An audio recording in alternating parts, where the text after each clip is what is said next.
Assalamualaikum warahmatullahi wabarakatuh. Perkenalkan, saya Rifdi Seti, nomor absen 29 dari kelas 1291. Di sini saya akan mereview kabinet-kabinet yang pernah ada di Indonesia pada masa demokrasi parlementer. Baik, yang pertama dari Kabinet Nasir. Kabinet ini diketuai oleh Muhammad Nasir yang berasal dari Partai Masyumi.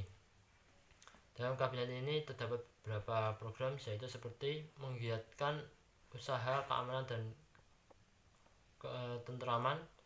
Dan yang kedua, memperjuangkan pembebasan Irian Barat. Ketiga, mencapai konsolidasi dan menyempurnakan susunan sistem pemerintahan. Dan yang terakhir adalah menyempurnakan organisasi angkatan perang. Keberhasilan yang dicapai oleh Kabinet Nasir adalah: 1. Indonesia masuk ke dalam PBB. 2. Terjadinya perundingan Indonesia Belanda terkait masalah Irian Barat. 3. Penerapan Sumitra Plan. Kendala-kendala yang dihadapi Kabinet Nasir adalah: 1. Terjadinya jalan buntu dalam perundingan Indonesia Belanda terkait Irian Barat. 2. Terjadinya penyelewengan terhadap penerapan Sumitra Plan. 3. Banyaknya pemberontakan yang terjadi di daerah-daerah Republik Indonesia. Selanjutnya adalah Kabinet Sukiman. Kabinet ini diketuai oleh Sukiman yang berasal dari Partai Masyumi. Dalam kabinet ini terdapat beberapa program seperti menjamin keamanan dan kemakmuran. Kedua, mengusahakan kemakmuran rakyat. Yang ketiga, mempercepat persiapan pemilu. Keempat, menjalankan politik luar negeri bebas aktif. Dan yang terakhir adalah membuat undang-undang tentang pengakuan serikat buruh. Masalah-masalah yang dihadapi oleh Kabinet Sukiman antara lain: 1. Adanya pertukaran nota antara Menteri Luar Negeri Indonesia, yaitu Subarjo, dengan Duta Besar Amerika Serikat terkait dengan bantuan ekonomi dan juga militer oleh Amerika Serikat. Yang kedua adalah adanya krisis moral, yaitu seperti maraknya kasus korupsi yang ada dalam lembaga negara. Yang ketiga, masalah Irian Barat yang belum teratasi.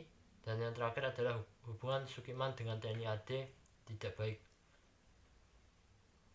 Dan yang ketiga adalah Kabinet Wilopo. Kabinet ini diketuai oleh Wilopo yang berasal dari Partai PNI.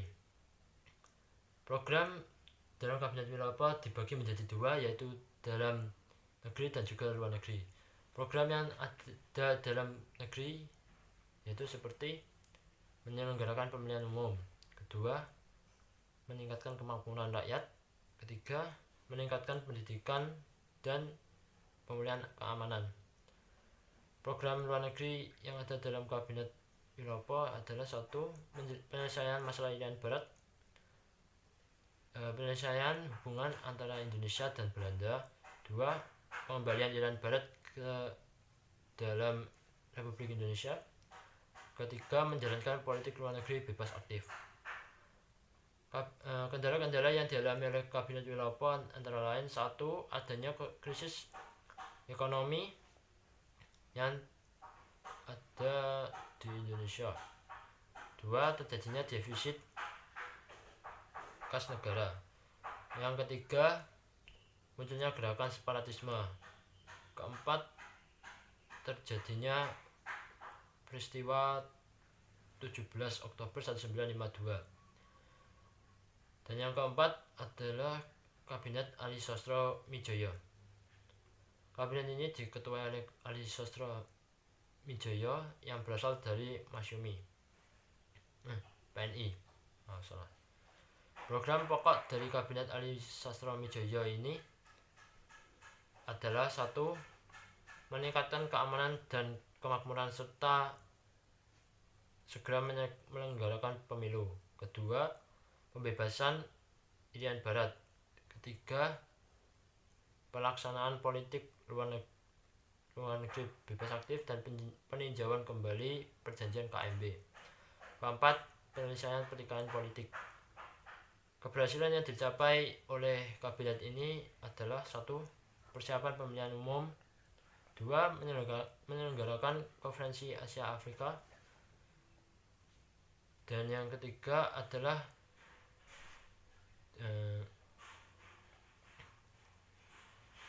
tercapainya sebuah keputusan yang ada dalam KAA itu sendiri. Kendala-kendala yang dihadapi oleh Kabinet Ali ini ada 1. Menghadapi masalah keamanan di daerah yang belum juga dapat teratasi. Yang kedua, terjadi peristiwa 27 Juni yang diakibatkan oleh konflik internal TNI AD. Yang ketiga, kendala ekonomi yang semakin memburuk. Keempat, kurangnya kepercayaan rakyat terhadap pemerintah. Kelima adalah munculnya konflik antara PNI dan NU. Selanjutnya adalah Kabinet Burhanuddin Harahap. Kabinet ini diketuai oleh Burhanuddin Harahap yang berasal dari Partai Masyumi. Pada kabinet ini terdapat beberapa program, yaitu yang pertama, mengembalikan kewibawaan pemerintah. Kedua, melaksanakan pemilihan umum. Ketiga, masalah desentralisasi, inflasi, dan pemberantasan korupsi. Keempat, perjuangan pengembalian Irian Barat. Kelima, politik kerjasama Asia Afrika berdasarkan politik luar negeri bebas aktif. Prestasi yang dicapai oleh Kabinet Burhanuddin Harahap adalah 1. Penyelenggaraan pemilu pertama yang dilakukan secara demokratis. Kedua, perjuangan diplomasi dalam menyelesaikan masalah Irian Barat. 3. Pemberantasan korupsi. Keempat, terbinanya hubungan antara Angkatan Darat dengan Kabinet Burhanuddin Harahap. Yang kelima, menyelesaikan masalah pada peristiwa 27 Juni yang diakibatkan oleh konflik internal TNI AD. Yang keenam adalah Kabinet Ali Sastro II. Kabinet ini diketuai oleh Ali Sastromijoyo yang berasal dari PNI. Kabinet ini memiliki beberapa program seperti 1. Perjuangan pengembalian Irian Barat. 2. Pembentukan daerah-daerah otonomi dan juga mempercepat pemilihan anggota DPRD. Ketiga, mengusahakan perbaikan nasib kaum buruh dan pegawai.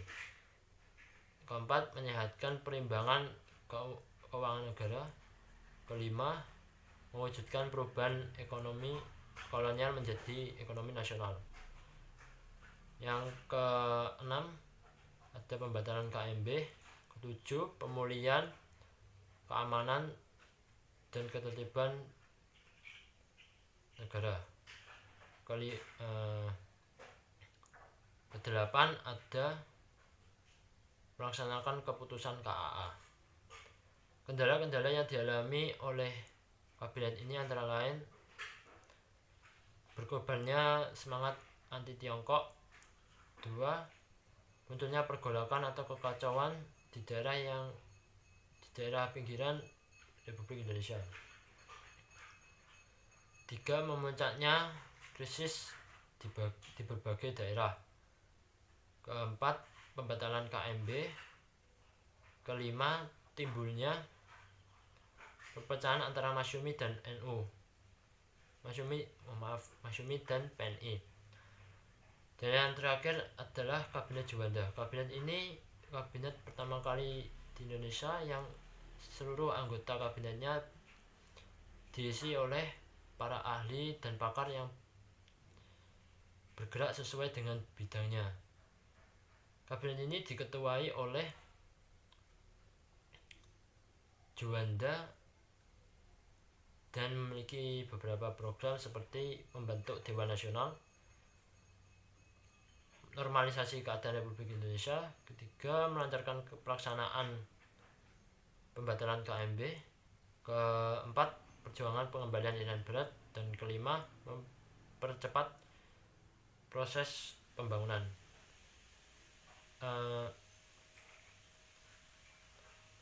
Hasil atau keberhasilan yang dicapai oleh kabinet ini adalah satu, tercapainya musyawarah nasional atau Munas. Kedua, mengatur kembali batas perairan wilayah Indonesia yang semula 3 mil menjadi 12 mil. Selanjutnya, terbentuknya Dewan Nasional. Dan yang terakhir adalah diadakannya musyawarah nasional terkait dengan pembangunan Indonesia. Kendala-kendala yang dihadapi oleh kabinet ini antara lain: satu, terjadi peristiwa Cikini atau pengobaman yang dilakukan oleh oknum terhadap Presiden Soekarno. Yang kedua adalah kegagalan menghadapi pergolakan yang terjadi di daerah-daerah Indonesia. Ketiga adalah keadaan ekonomi dan keuangan yang semakin memburuk. Baik, sekian yang dapat saya sampaikan. Apabila ada salahnya saya mohon maaf. Wassalamualaikum warahmatullahi wabarakatuh.